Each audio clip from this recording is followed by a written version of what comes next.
Dear students, this is Praveen Kumar Agarwal from Management Department. Welcomes you in my today's lecture of Managerial Economics.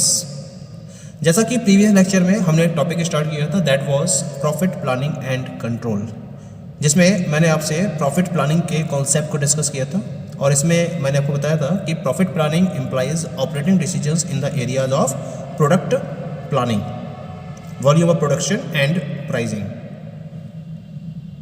इसके साथ साथ हमने discuss किया था कि प्रॉफिट प्लानिंग एंड कंट्रोल के लिए हम 3 डिफरेंट अप्रोचेस को फोकस करते हैं।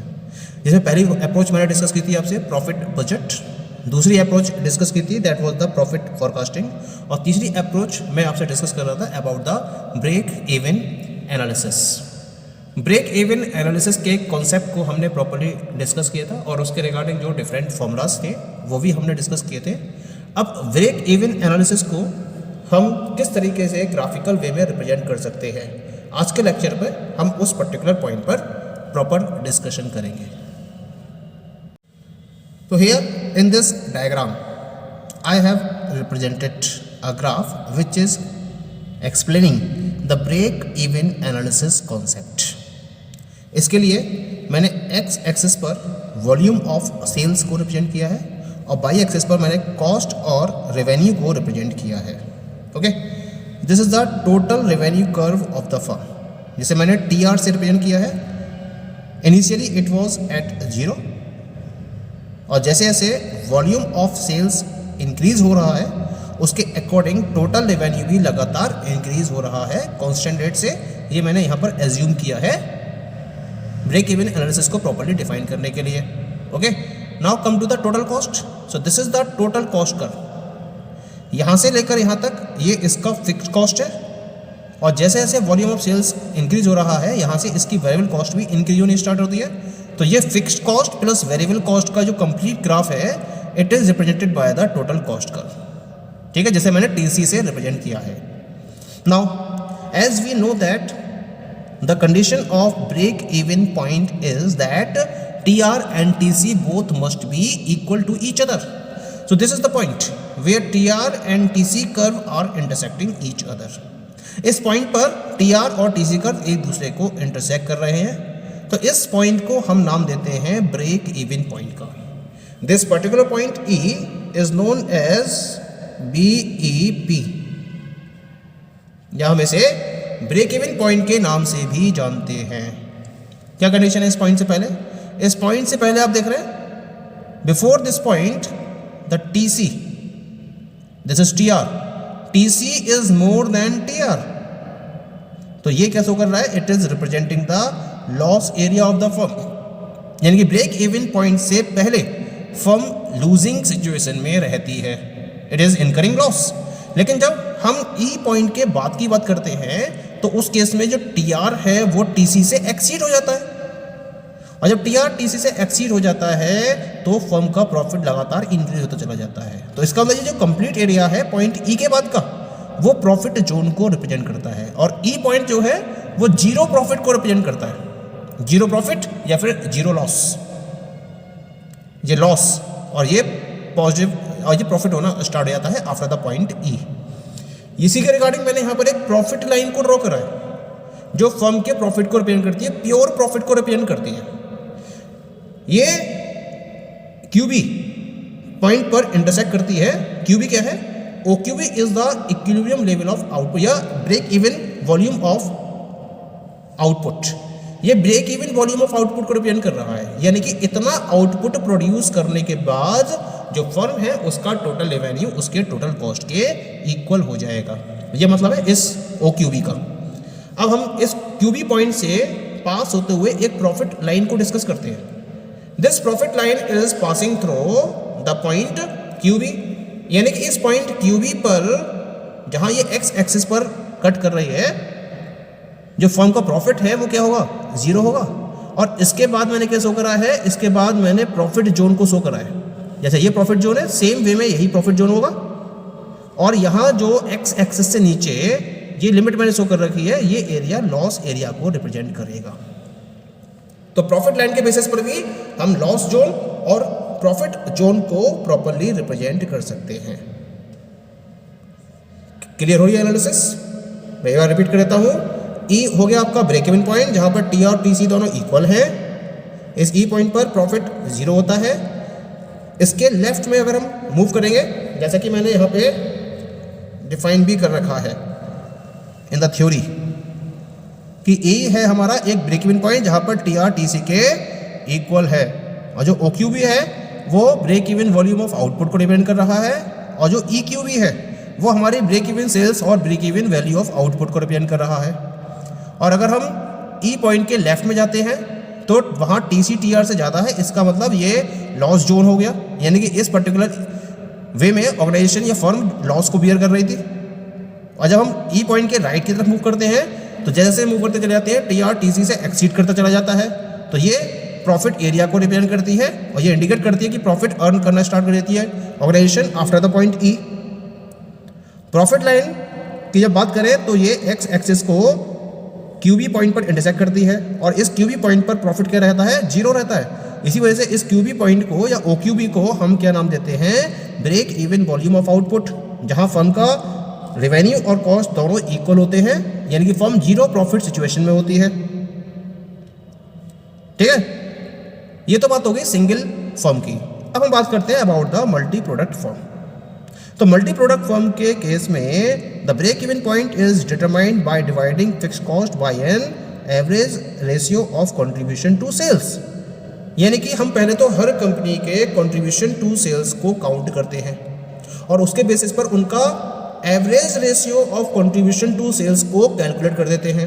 अब हम फिक्स्ड कॉस्ट को इस average ratio of contribution to sales से डिवाइड कर देते हैं और मल्टी प्रोडक्ट फर्म के केस में ब्रेक इवन पॉइंट को डिटरमाइन कर लेते हैं। क्लियर हो गया? सिंगल फर्म के लिए दिया, सिंगल फर्म के लिए तो मैंने जो तरीका बताया उसको एडॉप्ट किया जा सकता है, लेकिन मल्टी प्रोडक्ट फर्म के लिए ब्रेक इवन पॉइंट को डिटरमाइन करने के लिए हमें क्या करना पड़ेगा? फिक्स्ड कॉस्ट को average ratio of contribution to sales से डिवाइड करना पड़ेगा। लेकिन सपोज करो कि अगर हर पर्टिकुलर प्रोडक्ट का कंट्रीब्यूशन रेशियो सेम है तो ब्रेक इवन पॉइंट पर इसका कोई भी अफेक्ट नहीं पड़ेगा। पॉइंट क्लियर होगा? क्योंकि कंट्रीब्यूशन रेशियो सेम है तो एवरेज भी वही निकल कर आएगा, तो इसका मतलब जो बीपी है उस पर इसका कोई भी अफेक्ट नहीं पड़ेगा। तो ये बात हो गई about the multi product firm की। ओके, यहां अब तक हमने जो बात करी है वो बीपी के regarding in terms of output और इन टर्म्स ऑफ सेल्स के पॉइंट ऑफ व्यू से बीपी को हमने डिटरमाइन किया है। इसके साथ साथ हम बीपी को as a percentage of full capacity के फॉर्म में भी एक्सप्रेस कर सकते हैं, जिसे हम क्यूसी से रिप्रेजेंट करते हैं। फुल कैपेसिटी का मतलब है कि फर्म अपने एग्जिस्टिंग फिक्स्ड इक्विपमेंट के साथ में मैक्सिमम जो वॉल्यूम को अटेन कर सकती है वो उसकी फुल कैपेसिटी कहलाएगी। यानी मान लीजिए मशीनरी इंस्टॉल की गई है और उस पर्टिकुलर सेटअप के बेसिस पर ऑर्गेनाइजेशन मैक्सिमम 1000 यूनिट्स को प्रोड्यूस कर सकती है, तो वो उसकी फुल कैपेसिटी हो गई। ठीक है, तो इसके अकॉर्डिंग एक फॉर्मूला हम ड्राइव करते हैं and this formula is known as the break even percentage of capacity. तो break even percentage of capacity को कैलकुलेट करने के लिए हम फॉर्मूला यूज करते हैं, that is FC upon P minus ABC into QC। QC क्या है इसकी ना? फुल कैपेसिटी इंटू 100, और FC upon P minus ABC ये क्या शो करता है? ये शो करता है break even volume of output को, जिसे हम QB से रिप्रेजेंट करते हैं। तो फॉर्मूला हो जाएगा हमारा QB upon QC into 100। Point clear हो गया? अब हम बात करते हैं अगर हम आउटपुट और सेल्स को एक टारगेट प्रॉफिट के साथ में अटैच करना चाहें, यानी कि हम ब्रेक इवन पॉइंट तो अचीव कर रहे हैं लेकिन उसके साथ साथ हमने ये डिसाइड कर दिया कि अगर हमें एक पर्टिकुलर टारगेट प्रॉफिट को अचीव करना है तो उस केस में ब्रेक इवन आउटपुट और ब्रेक इवन सेल्स कितनी होगी इसको डिटरमाइन करने के लिए हमें जो पीछे हमने फॉर्मूले स्टडी करे थे ब्रेक इवन पॉइंट के, उसमें हमें फिक्स्ड कॉस्ट में टारगेट प्रॉफिट यानी कि इस पी बार, इसे हम पी बार से प्रेजेंट करते हैं, पी बार को फिक्स्ड कॉस्ट में ऐड करना होगा और उसके बेसिस पर हम टारगेट प्रॉफिट आउटपुट और टारगेट प्रॉफिट सेल्स को डिटरमाइन कर सकते हैं। तो फॉर्मूला क्या हो जाएगा ये देख लेते हैं एक बार। Let us have a look over the formula कि फॉर्मूला क्या हो जाएगा। पहले फॉर्मूला क्या था?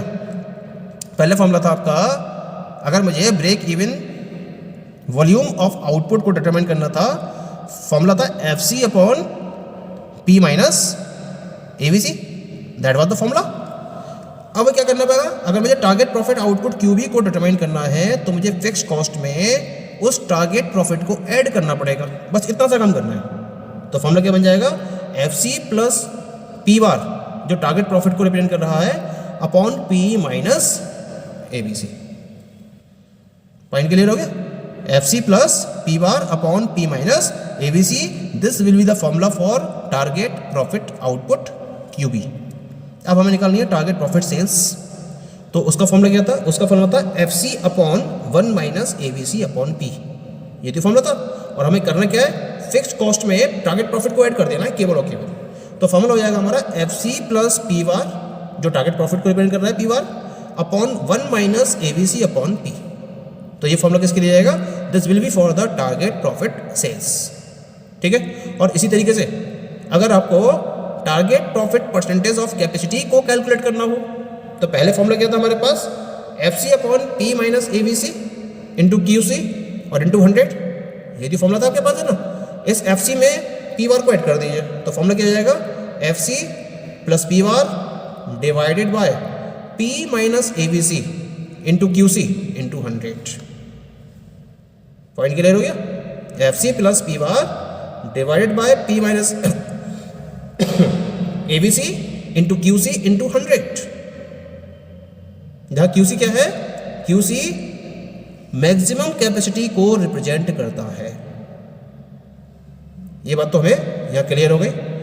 अब बात करते हैं कि अगर हमें BP को रिड्यूस करना हो, BP को रिड्यूस करने के लिए क्या करना पड़ेगा, दो तरीके हैं आपके पास, तीन तरीके हैं बल्कि, या तो आप फिक्स्ड कॉस्ट को रिड्यूस कर दीजिए, या फिर एवरेज वेरिएबल कॉस्ट को, या तो फिक्स्ड कॉस्ट को रिड्यूस कर दीजिए या एवरेज वेरिएबल कॉस्ट को भी रिड्यूस कर दीजिए, तो भी आपका BP रिड्यूस हो जाएगा। या फिर तीसरा तरीका क्या है कि आप अपने प्राइस को इंक्रीज कर दीजिए, दिस इज द प्राइस, कोई प्राइस पॉजिटिव में है, ABC नेगेटिव में है, तो प्राइस को इंक्रीज करना पड़ेगा, तो ब्रेक इवन BP आपका डिक्रीज हो जाएगा। ABC को आप अगर डिक्रीज करोगे, रिड्यूस करोगे तो आपका BP रिड्यूस हो जाएगा, और FC को रिड्यूस करोगे तो भी आपका BP यानी कि ब्रेक इवन पॉइंट रिड्यूस हो जाएगा।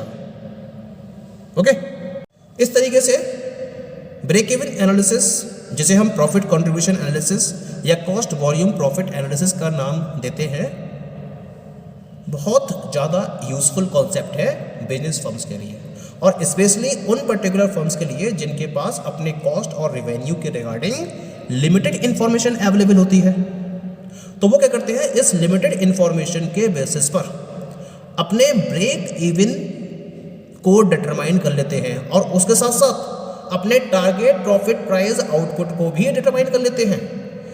जब वो इस पर्टिकुलर कॉन्सेप्ट को फोकस करके इन पर्टिकुलर पॉइंट्स को डिटरमाइन कर लेते हैं, तो इसके बेसिस पर ये होने वाले इनिशियल लॉसेस को भी अवॉइड कर सकते हैं, और उसके साथ साथ नए प्रोडक्ट के कंफर्म्ड ऑर्डर को भी डिसाइड कर सकते हैं। ये सबसे खास बात है, क्योंकि एक बार आपको अपना ब्रेक इवन के बारे में प्रॉपर इन्फॉर्मेशन मिल जाती है, तो उसके बेसिस पर आप डिफरेंट टाइप की पॉलिसीज़ में चेंज करते हुए इनिशियल लॉस से भी बच जाते हो, और न्यू प्रोडक्ट के बारे में कंफर्म्ड ऑर्डर को लेकर डिसीजन भी 100% वे में फुलफिल कर पाते हो। This is the main use of the break even analysis. Okay, thank you.